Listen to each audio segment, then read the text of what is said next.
Our good friend, dual threat analyst, David Nixon, does college football and basketball, former NFL guy and BYU standout. David, you're a busy man. You're a new father. You're trying to stay on top of your own professional endeavors, and you're taking time for BYU Sports Nation. How you holding up, my friend?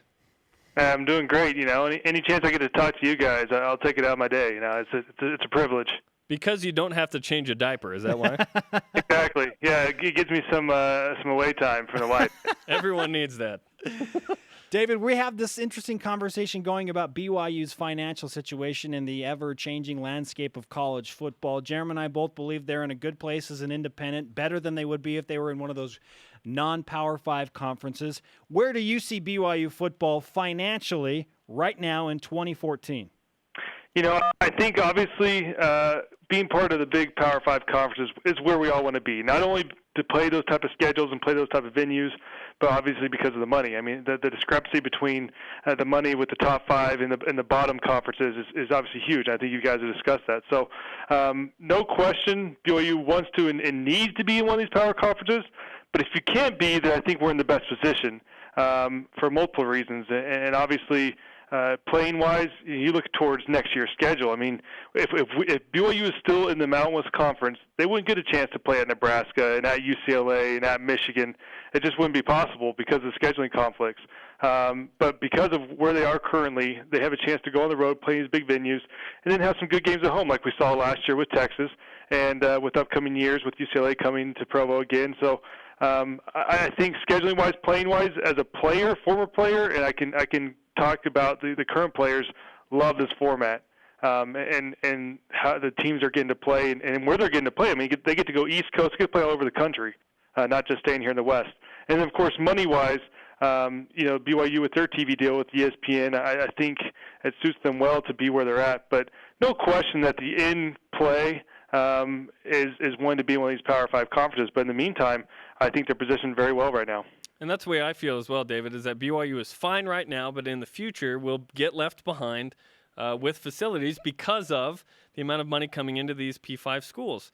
Now, as a former player, now current analyst, someone who's been very close to the program for a long time now, what was the perception when you were a player financially with facilities and just being at BYU versus now? What's the difference between when you played and the players now financially, if any?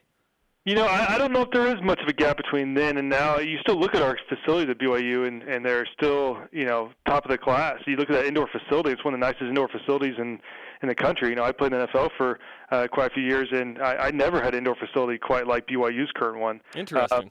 And then, of course, the locker rooms. I mean, the BYU's locker room is one of the best ones, even compared to NFL teams. So they've got great facilities, and that's something you can't – we talk about TV deals and how much money is generated through that. But you got to remember that BYU has a very deep pocket of donors that are willing to pony up and to contribute to this program, which obviously other organizations, other teams have, other universities have those donors. But for some reason, BYU, with the religion ties – you have guys that are, like I said, willing to donate and give to BYU. I mean, you look at the indoor practice facility was pretty much all paid by one donor, and that's something that when and if there's a need, Tom Homo can go and Chad Lewis, those guys can go to those donors, and most likely they'll find guys to help pony up for whatever they need. But as of right now, I think facilities-wise, once again, they're still, even though they're a little bit older, they're still top of the class, and I don't think there's much of a need there. But they're definitely nice, and the athletes, they continue to upgrades, and the athletes are definitely being taken care of. What's great about the BYU locker room? Are you talking the one in the indoor or in the student athlete building and the one in LaVell Edwards Stadium? Well, both, and they've done an upgrade to both. I mean, you look at the one at LaVell Edwards Stadium. That was a nice locker room, but you're there 6 times a year? I mean, maybe a few more times during sneak in for Stadium of Fire. Yeah, go hang out down there. No, you're only there. So that locker room's not a big deal, but it's the one where you're at every single day, and that's the one at the student athlete building. And it's a really nice locker room. They've got, I mean, if you haven't been in there, they've got these great, big, nice wooden lockers that are very spacious, and I mean it's a nice place. And once again, they continue to upgrade. They've every about year or two, they go in and they kind of rehab the whole place. They put new carpet in, they redo all the wood, and BYU takes care of them. So, and it's very functional. It's a big, long locker room, and it bodes well for the players to kind of be able to talk and be, collaborate with one another. So, listen, the facilities are great. That's not an issue. It's more, I think, with BYU with the extra money, they have other opportunities that could pop up. But as of right now, once again, I think they're positioned well. David Nixon joining BYU Sports Nation, former BYU football player, played 4 years in the NFL. Compare the BYU locker room and those facilities to some of the locker rooms and perks that you saw in your NFL days. How close is it from college football to the NFL scene? Well, I'm telling you, when I played in Oakland, the locker room in Oakland was 100 times worse than that of BYU. Honestly, it was crazy because in Oakland, Al Davis, he leased a building that he'd been leasing for 20, 30 years there in Alameda. And so the owner of the building didn't want to pump any money into it because they knew Al Davis was going to keep his team there. Al Davis didn't want to pump any money into it because it's not his own building. So I'm telling you, these locker rooms were disgusting. Like, you literally did not want to walk on the carpet barefooted because they were disgusting. It was wow. And honestly, I'm coming from BYU where it's a super nice locker room and open, and to this little tiny cramped locker room that you've got a row of lockers here, row of lockers there, not laid out well.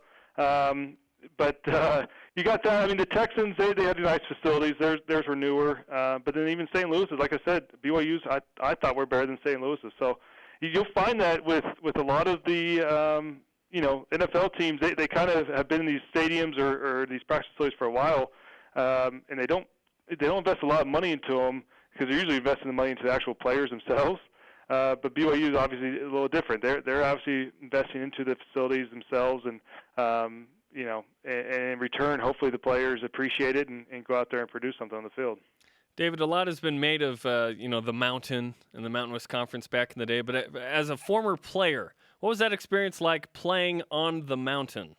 I think I've voiced this a few times. It was the absolute worst. I mean, I was talking yesterday with Jimmy Ballerson, who's actually a business Canadian. Canadian business partner of mine. He played, basketball at BYU, and it was the same deal for him. He played on the mountain with the basketball, and I remember my parents had to get a sling box.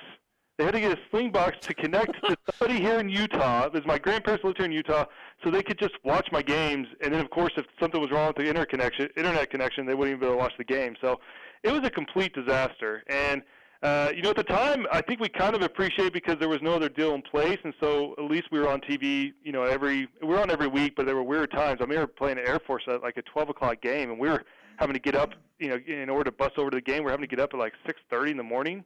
What is this, a mission? Yeah, exactly. On game day, you want to be able to sleep in, right, and get your rest. But it was rough. And once again, you look at now where they're playing on ESPN. I know fans sometimes get frustrated with BYU having to play on Thursday nights or Friday nights, but I'm telling you, it sure beats playing on the mountain where only so many people can watch it compared to ESPN where you're playing prime time. So.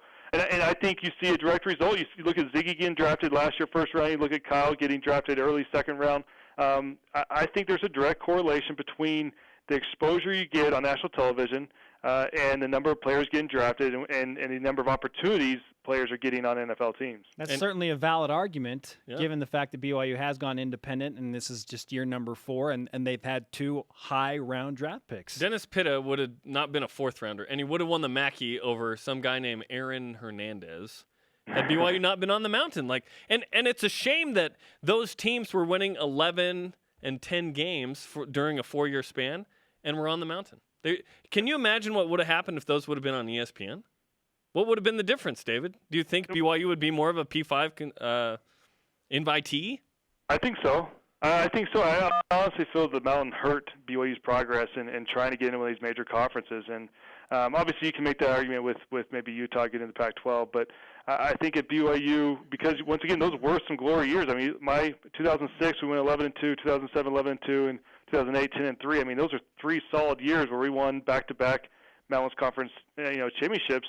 Yet we're playing on this television network that nobody can find. I mean, my friends back in Texas, they couldn't watch our games because, once again, we're on the mountain. And now it's the vice versa. All my friends from Texas are always, call me, text me when BYU's on ESPN. So there's no doubt the independence has been good to BYU because, once again, it has given them much-needed exposure. And I think as BYU continues to gain this exposure, they will, start to see some rumblings with some big Power 5 conferences. I mean, you look at BYU and Bronco Mendenhall this last week, kind of just saying, look, yeah, we're open to being a part of one of these conferences. We want to be a part of one of these conferences. I think the Big 12 specifically. The Big 12 specifically, exactly. To kind of honing in on that. So I think the leaders of BYU are becoming more open about it. They're becoming more blunt. And I think in return, I think you'll see some movement, not necessarily this year, but I think there will be some movement here in the upcoming years. David Nixon joining BYU Sports Nation, BYUtv Sports analyst, former linebacker standout here in Provo, Utah, and in the NFL. David, you mentioned the donors that BYU does have the luxury of going to, who have been extremely generous to the program and to athletics. How long can BYU athletics sustain by having to rely heavily on donors and these independent contracts? Do you feel like this is something that can last forever if they wanted it to, or do you feel like they eventually have to find a conference? I think with the changing landscape of college football and how it's going to continue to move to these larger power conferences, I think there will be an opportunity for BYU. I think currently the donors and everyone around the program are fine where what the current state of the football program is at. But I do think that people will start to kind of get a little antsy, especially the donors. They want to be part of these big conferences. They want to be able to kind of throw BYU's name around with their buddies or whatever it may be. So I think the time will come. But I don't think the urgency is quite there. I think BYU wants to make sure they get into the right situation with the right conference and make sure everything's lined up there instead of going into a bad situation. So I think once again, I think it'll be a few years. But in the meantime, yeah, I think the donors are going to stand behind BYU, and especially if they're playing in these big games. I mean, there's nothing more those donors like than going out to Nebraska or going out to Notre Dame at Michigan. I mean, that's exciting for them. So. I think they'll continue to support BYU, but at some point something's got to give, and that's when I think here in a few years you'll see BYU making a move.